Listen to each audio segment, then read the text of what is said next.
What is good, y'all? Welcome back to the Report. Welcome back to a brand new video. And guys, the Heat have done it. They have advanced to the second round of the playoffs, the Eastern Conference semifinals, beating the Bucks in 5 games, 4-1. Make sure y'all drop a like, subscribe to the channel if you guys are new. If you guys are NFL fans, happy NFL Draft Day. I know a lot of y'all are excited about that, but we're here to talk about the Heat.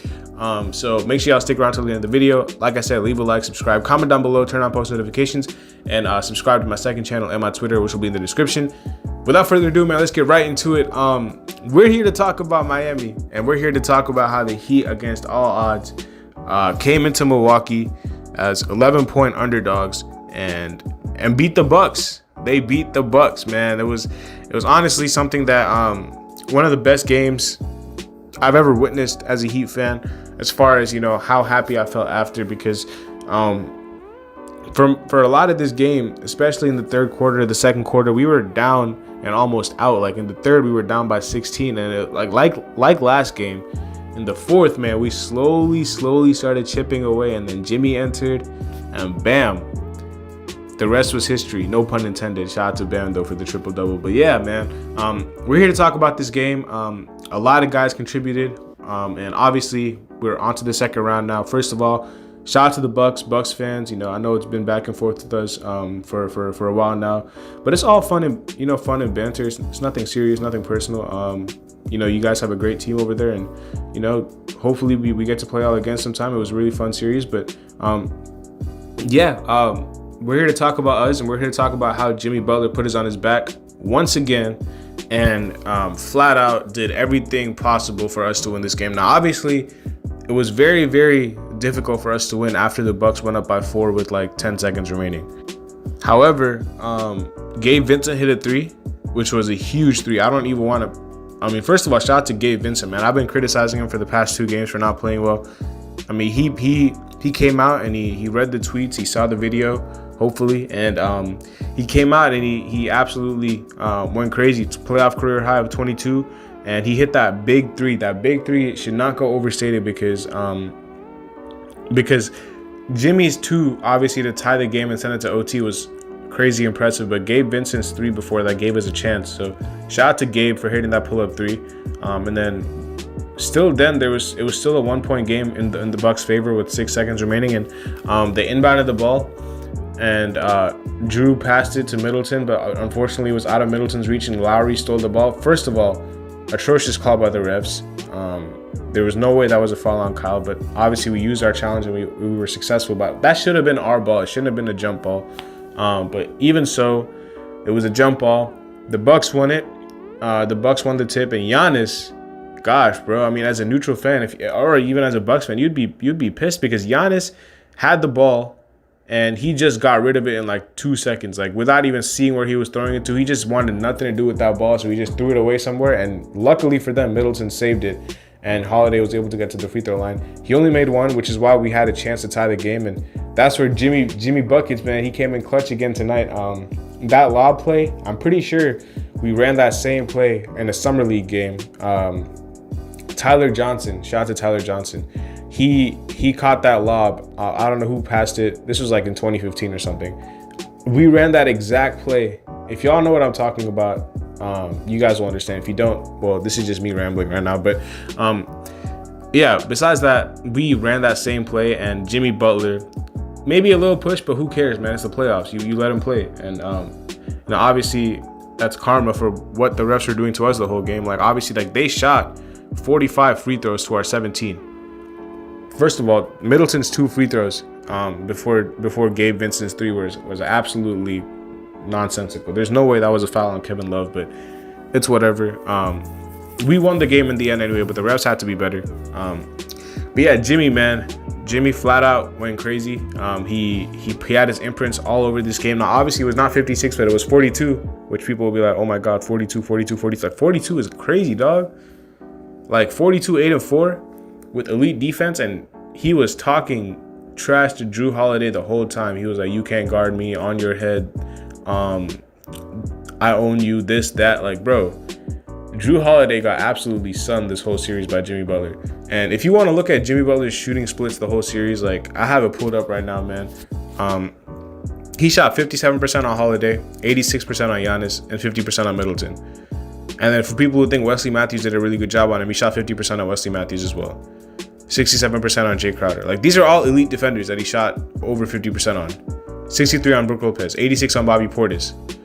And then obviously Allen, he shot 57%, and then Ingles and Connaughton 50% each. Like, bro, there was not one player on this Bucks team that he shot under 50% in this series. Like, that's wild. One out of I think I just named 9 or 10 players. Or 8 or 9 players. Out of 8 or 9 players, he shot 50% or more against all of those players. That's how dominant he was this whole series. Bro, I'm so blessed to have Jimmy Butler on my favorite team, because like there is nobody in the playoffs that I would rather have on my team than him. He just takes his game to a different level, and he kind of just puts us on his back and just wills us to victory every single time. Shout out to Bam. Bam had a triple-double, and a lot of people were going at Bam in the first half. He did not have a good first half, but Bam in the second half was a lot better. And Bam actually, you know, shut a lot of people up, because he's actually playing injured. I don't know if a lot of people realize that Bam is not 100%. Now, obviously, that's no excuse because he's out there right now. He's battling through it. But, you know, if he's not playing 100%, you know, like, y'all got to understand that. And he still put up a triple-double, 20-point triple-double on one knee, basically. And he played elite defense on Giannis. He locked Giannis up in the overtime in the fourth quarter. They did not score any field goals. They scored like 2 field goals in the fourth, and in overtime they scored a couple more. But Giannis was held in check by Bam the whole fourth quarter and overtime. Now, obviously, Bam fouled out, which was some nonsense as well. Like, that was not a foul on Bam. Again, the refs have to be better. But yeah, shout out to Bam, man. Bam was big. Bam was big in this game. Like, I don't want anybody slandering Bam for last night's performance, because he was amazing with that triple-double. Kevin Love, 15 and 12. Again, should not have fouled out to me as well. I think Kevin Love's addition has been huge for us. You know, hitting big shots, even the gravity, floor spacing. Like, it's going to be very hard to leave him open, you know, for the rest of these playoffs, because a lot of teams, even if they want to double Jimmy, cannot sag off of Kevin Love because he's an elite shooter. Lowry off the bench at 10. And yeah, that was basically the box score, man. Obviously, didn't get much production from Martin this game or Duncan Robinson, but we still had a lot more production from Gabe Vincent and Kevin Love. So every game, it's like somebody new steps up. Last game, it was Caleb. This game, it was Vincent. Like, who knows? Game 1, it was Caleb. Like, who knows, man? Who knows who it could be in the next series? Now, obviously, segueing to that series, because, you know, not only are we here to recap this series, we're here to also preview another series, which we're about to get into. Miami Heat are about to face the New York Knicks, who also made light work of the Cavs 4-1. And the Knicks are not an easy team to beat. A lot of people are going to underestimate the Knicks and say, oh, we beat the Bucks so we can beat them. That's the last thing we should be doing. The Knicks are a very good, deep team, and their depth is a lot better than the Bucks, and their coaching is a lot better than the Bucks. Now, obviously, they don't have the star player. They don't have the top end Giannis, Drew Holiday, Chris Middleton, you know, type players on their team, but they do have they have weapons, man. They have pieces on their team that can really hurt us. Now, obviously, we lost the season series to them 3-1, and Randall hit that crazy buzzer beater game winner against us. Now, obviously, his status is up in the air because he suffered an injury last night against the Cavs, and he didn't return. So I don't know if he's gonna play game 1. I don't know what his status is. We're gonna have to see, you know, when the series starts on Sunday. But the Knicks are going to be extremely hard to stop on the glass because they're just extremely big, and Mitchell Robinson is an absolute force. So Kevin Love, Bam, Jimmy, it's going to have to be a rebounding by committee effort. That's going to be the biggest, you know, problem to stop the Knicks is on the glass. That is going to be the number one thing that's going to hurt us in the series. If anything does, it's going to be the rebounding, because Mitchell Robinson is an elite rebounder for his position. Josh Hart is an elite rebounder for his position, and Julius Randle is an elite rebounder for his position. They have 3 people who, you know, are all capable of getting double-digit rebounds in their starting lineup. So we're going to have to make sure we crash the glass. We're going to have to make sure we box out. We're going to have to make sure we take care of, you know, defensive rebounds and make sure they do not get any second chance points, because that was a big issue. And the Cavs, who themselves have a really big lineup, Jarrett Allen and Evan Mobley. I mean, Jarrett Allen only had 4 boards against Mitchell Robinson. So, like, the Cavs have a big lineup themselves, and they struggled mightily against the Knicks to protect the glass. Last night itself, the Knicks out-rebounded the Cavs by 18, and they had 17 offensive rebounds to the Cavs 4. So, rebounding is going to be the biggest test for the Heat in this series, because the Knicks are an extremely big team, and they're going to punish us on the glass if we don't box out. Now, obviously, we're not as big of a team as the Knicks are. So, already we have a disadvantage. Bam is 6'9". Mitchell Robinson is a true 7-footer. Julius Randle is 6'11". Josh Hart is a bigger guard. RJ Barrett is big. Jalen Brunson, like obviously he's not a rebounder, but yeah, they rebound by committee as well a lot. Like Jalen Brunson had 4 rebounds himself. Same with RJ Barrett. So they rebound really, really well as a team. And then off the bench, their bench is like nothing crazy apart from Immanuel Quickley. In my opinion, I think their bench is like pretty good. Like obviously they have D Rose and stuff like that off their bench. I don't know if he's gonna get a lot of minutes, but they only run 8-man. Obviously Tom Thibodeau coached team, like they don't run that many players. It's Quickley, Toppin, and Hartenstein. That's their 3 guys off the bench that they primarily run. Hartenstein is an extremely underrated backup center. I really like his game. I think that Cody Zeller is gonna have his hands full with him. And then Toppin is a high flyer, so I expect Caleb to match him, because Caleb also, is very athletic himself. So, but off the bench, man, Quickley is going to be a problem because Quickley has that green light for them every single time. So, who's going to have to check Quickley? I think it's going to be Lowry, and Lowry's going to have to make sure that he does a really good job on him because Quickley, you do not want to give Quickley open looks. He does not have the same burst going to the rim as a lot of these other guys, but as far as, shooting, perimeter jump shots, he's one of the best in the league. And that's been his game. So, Quickley is going to be really tough to stop. He's not going to be easy to stop at all. He's not.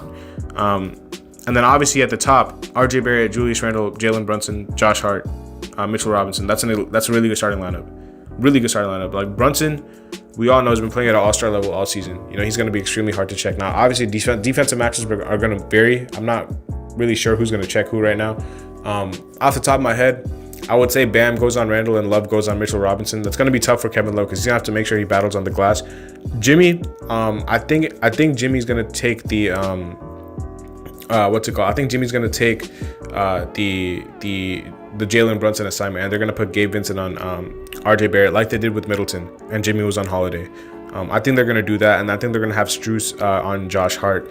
Strus is going to have to make sure he boxes out because Josh Hart is an elite rebounder for his position. So, rebounding. That's the main emphasis of this series. He's going to be on the glass.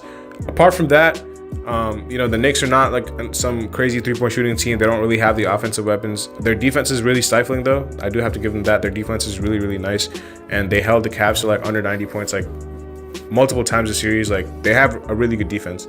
It's going to be tough to score on them because obviously we have the #1 offensive rating in the playoffs, but the 3-point shooting is going to have to stick. We're going to have to make sure we knock down our threes because they're going to trap and double Jimmy. Tom Thibodeau knows Jimmy Butler more than anybody that we're going to face right now, and he coached the man, so he obviously knows Jimmy Butler very well.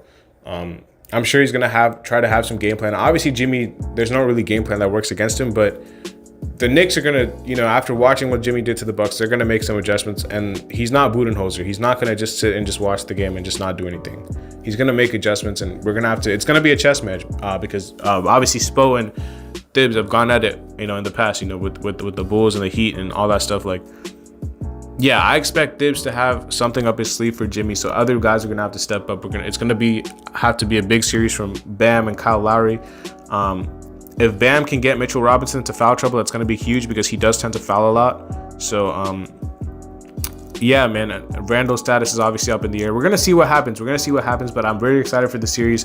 More content is going to be coming from now and Sunday. So make sure you guys stay tuned. And then obviously Sunday is the big game. So, yeah, man, extremely proud of the boys for pulling it out against Milwaukee, winning the series, extending their playoff run and going to round 2 when a lot of people did not expect them. They're the first 8 seed to beat a 1 seed since the Sixers did in 2012 against the Bulls. So, yeah, very excited for this next series. Obviously, it's go Heat. I'm picking the Heat to win the series in 6 games. But yeah, we're going to wrap it up here, man. I'll see y'all later as always. Peace.